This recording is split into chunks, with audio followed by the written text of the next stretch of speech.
for looking at the video for the New York retainer for purchasers. In my firm, you're hiring 2 attorneys. You're hiring the whole firm, myself and my partner, Jessica Villaplana. You're not hiring a specific attorney, even if you refer to one or another. We both work the fires equally, and so does our staff. So please feel free to speak to any one of us about your specific questions. The good thing in dealing with a firm that you have multiple attorneys on is that if one is sick, one is on vacation, or just other things in life happen, we're able to help accommodate in most situations your closing date. You're hiring us for a specific transaction, a real estate transaction. Although we may help you with advice on other issues, legal issues you may have, we're not going to represent you in anything that we don't have an agreement on. The most important thing when you're signing a contract is to understand that it is legally binding, meaning whatever is not in your real estate contract does not have to be honored. It doesn't matter if something was on the multiple listing service, if your agent promised it to you, your loan officer promised it to you, even if your attorney promised it to you. Ask your attorney or whoever's reviewing your contract with you, where is this item that I really care about? Where is my seller's concession, if there's one? How long does it take?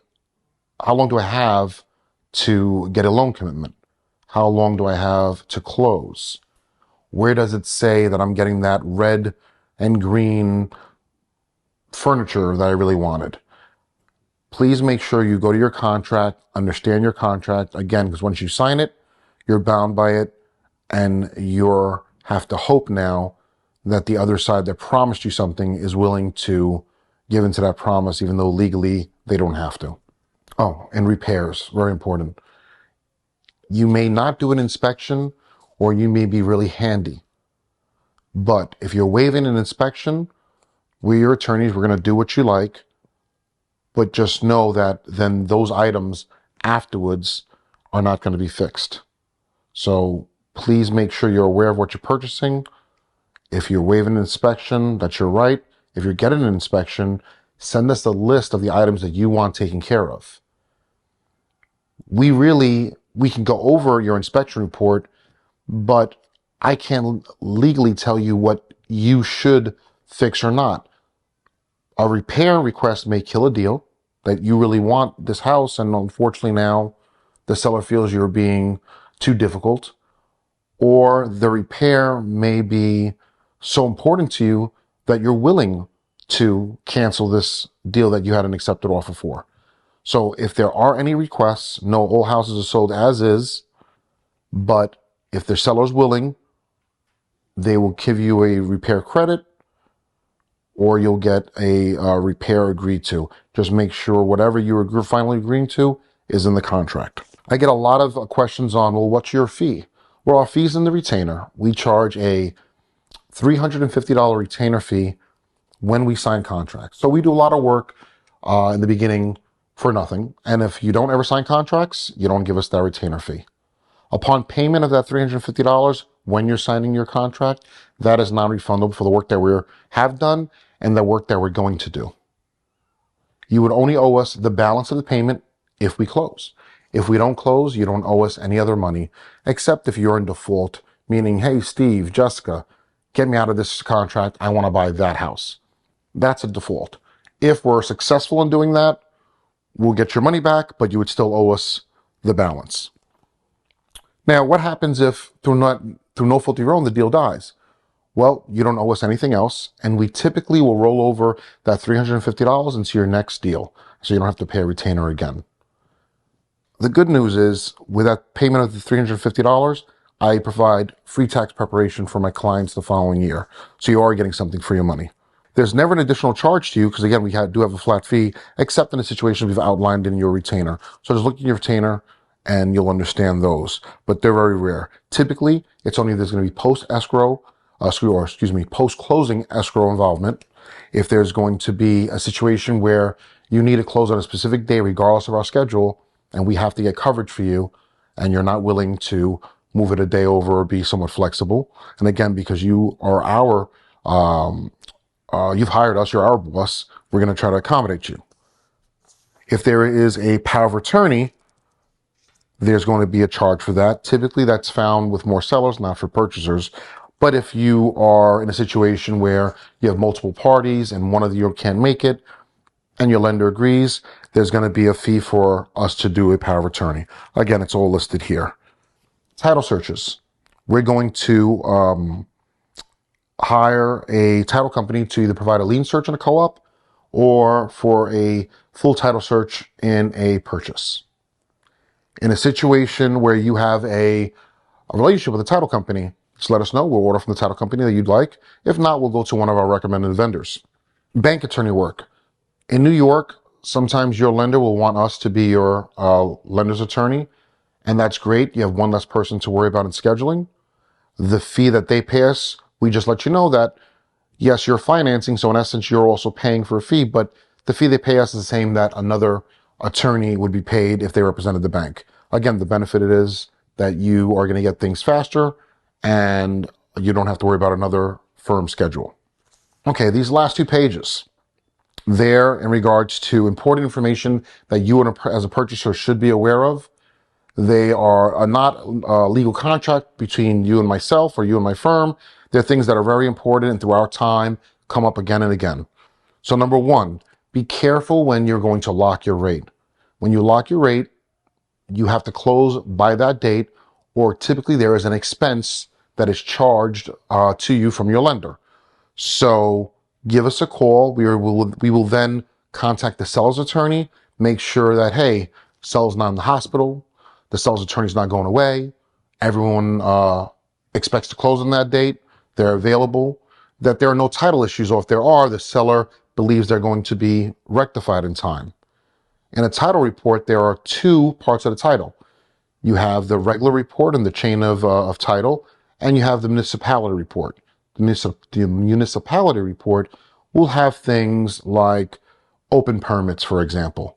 We want to make sure that you're aware of these items, and if you require them to be fixed prior to closing, or your lender requires that we're going to be able to meet those deadlines.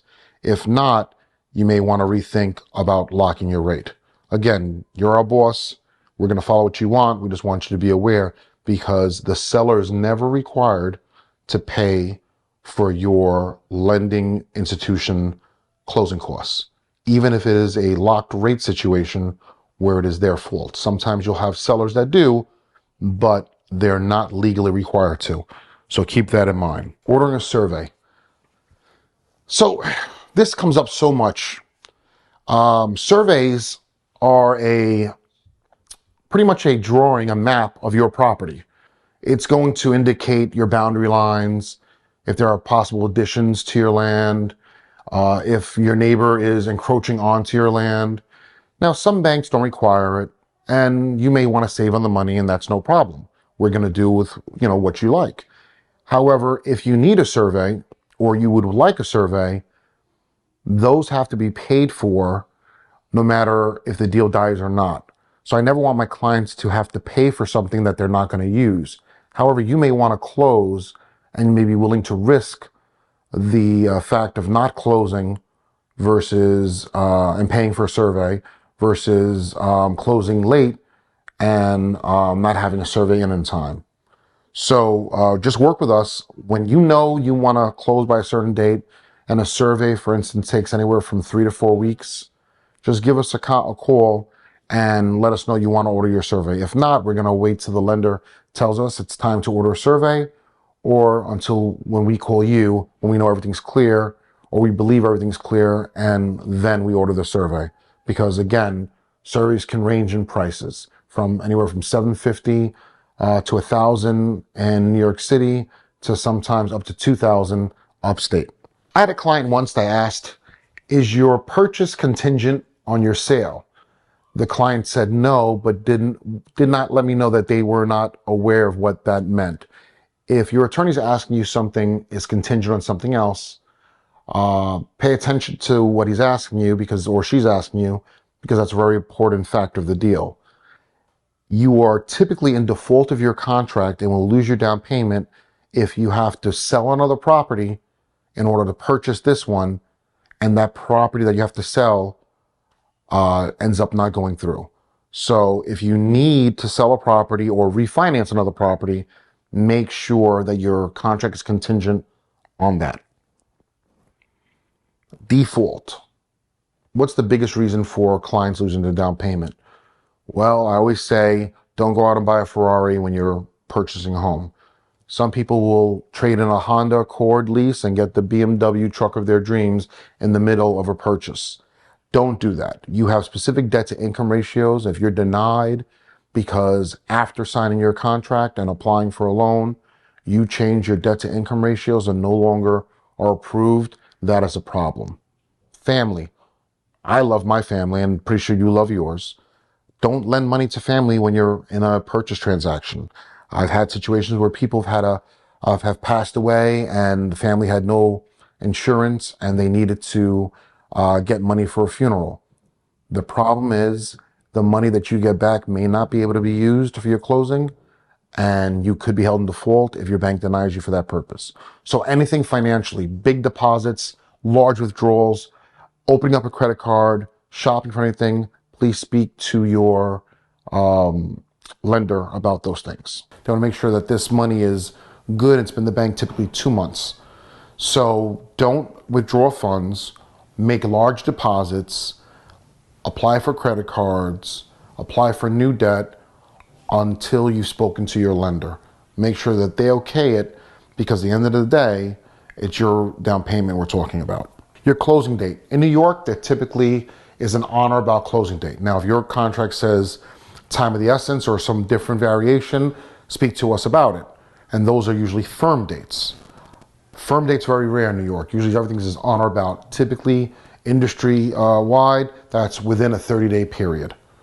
So if you have an on or about of 60 days to close, that's about 60 to 90 days to close. That means you can close within a 30-day period to a 90-day period.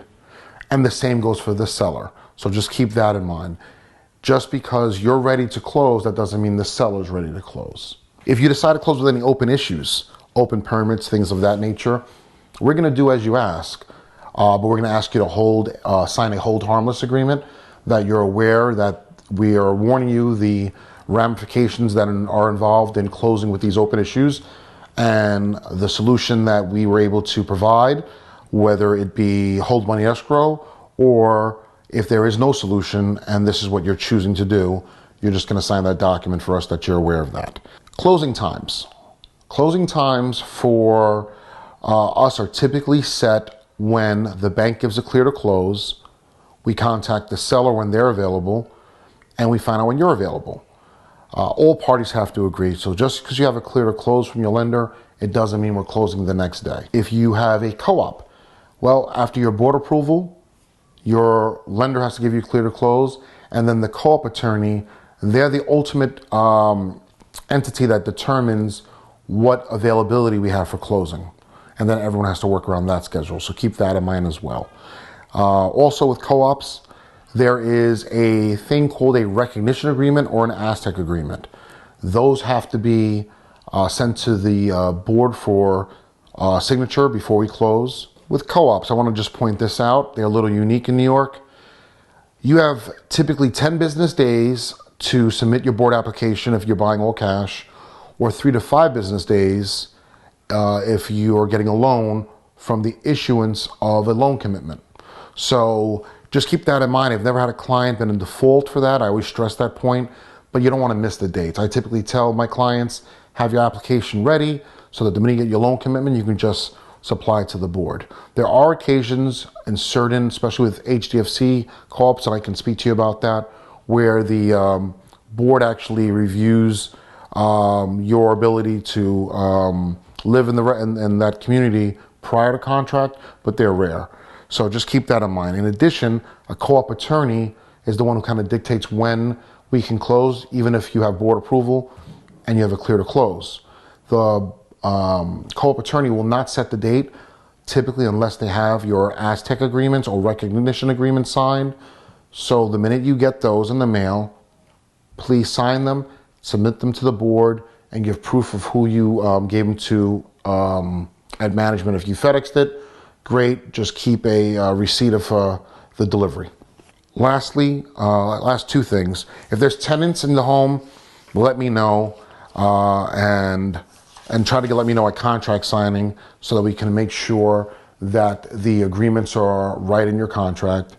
And ultimately, no matter what legal rights you have in the contract, we as attorneys can't enforce that right without going to court. So we can email, we can tell you you're in the right, but when it comes down to anything, if there's a disagreement, only a judge can solve a dispute. So again, if there's any questions you have in this, let me know and I'll be happy to answer. Hope you're enjoying the videos that you've watched today. They're not meant to be a substitution for speaking with your legal professional, but just an educational tool. Thank you.